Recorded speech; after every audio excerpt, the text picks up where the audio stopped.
C'est JMH et aujourd'hui je suis dans la Pampa, il y a beaucoup de vent, aux alentours de Montagnac, pour vous montrer cette curiosité au milieu des vignes.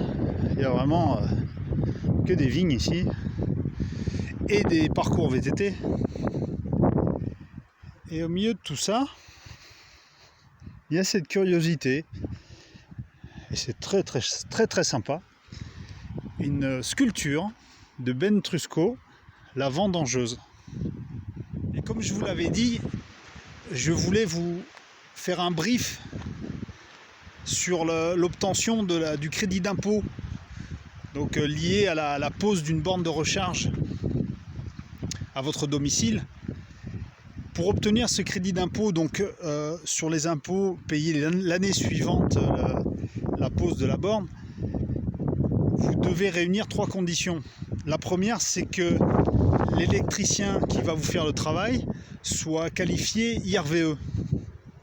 Donc évidemment, c'est ce que j'ai, cette qualification, qualifié LEC, IRVE, infrastructure de recharge pour véhicules électriques. La deuxième condition, c'est que c'est l'installateur, l'électricien installateur qualifié qui doit fournir la borne. Voilà, le client ne peut pas fournir lui-même la borne, sinon il n'y a pas de crédit d'impôt. Et la dernière condition, c'est que la borne doit être pilotable. Alors pilotable dans une maison, ça veut dire principalement 2 choses.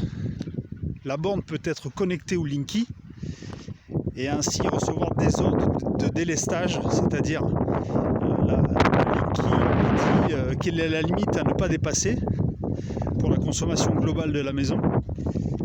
Et l'autre façon de piloter, c'est évidemment une application pour qu'on puisse lui donner l'ordre, par exemple, entre autres, de ne démarrer la charge que pendant les heures creuses.